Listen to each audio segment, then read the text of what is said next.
Բաքուն պետք է պատասխան տա Թեհրանին։ Ադրբեջանի տարածքից են իսրայելական ԱԹՍ-ները արձակվել Իրանի վրա։ Մասուդ Փեզեշքյանն այս հարցն ուղիղ է բարձրացրել Ալիևի առջև։ Կոչ է արել մանրակրկիտ հետաքննել հաղորդումները, ըստ որոնց իսրայելական անօդաչու թռչող սարքերը եւ օդանավերը կարող էին Իրանի օդային տարածք մտնել Ադրբեջանով։ Փեզեշքյանը ոչ թե կասկածներ ունի, այլ համոզմունք, ասում է միջազգայնագետ Գրիգոր Բալասանյանը։ Սա Ալիևին նախազգուշացում է, վստահ եմ Փեզեշքյանը եւ Իրանի հատուկ ծառայությունները իրենց ձեռքի տակ ունեն բոլոր ապացույցները, որ ադրբեջանական տարածք օգտագործվել եւ անգամ ֆոտոլուսանկարահանող սարքերով ֆիքսած իսրայելական ինքնաթիռներն Ադրբեջանի տարածքում։ Սա ուղղակի այսպես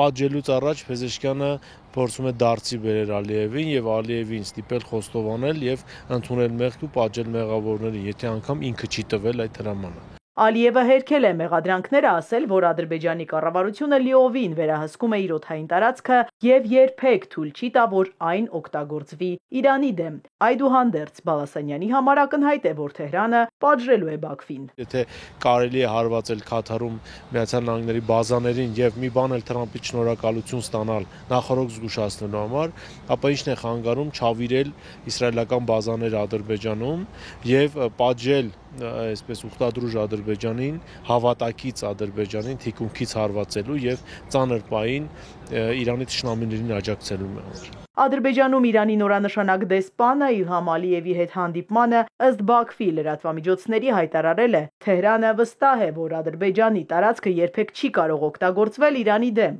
Բալասանյանը կասկածներ ունի, որ հենց իսրայելական բազաներից է ռմբակոծվել Թավրիզը։ Իրենք գտել են այն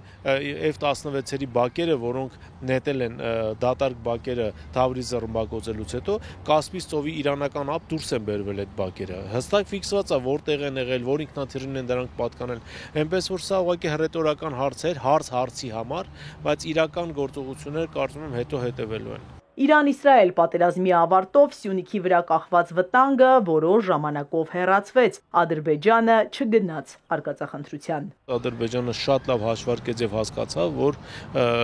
եթե Իսրայելը վերածվում է մոխիրի, գտնվելով մի քանի հազար կիլոմետր հեռավորության վրա Իրանից, ապա ոչինչ չի մնա Ադրբեջանից, եթե Իրանը որոշի կտրուկ գործողությունների դիմել պատժելով Ադրբեջանին։ Նաև Սյունիքի հետ կապված։ Իրան-Ադրբեջան հնարավոր հակասություններից կարող է օգտվել Հայաստանը, ինչ ընթացք կստանա Իրան-Իսրայել առճակատումը անորոշ է։ Թրամփը հայտարարում է Իրանի հետ բանակցային նոր փուլի մեկնարկի մասին, Իրանը հերքում է։ Գրիգոր Բալասանյանը թերահավատ է, որ առաջիկայում այս երկրները կնստեն մեկ սեղանի շուրջ։ Իզաբելլա Հովհաննիսյան, Ալեքսանդր Կիրոյան, Էպիկենտրոն։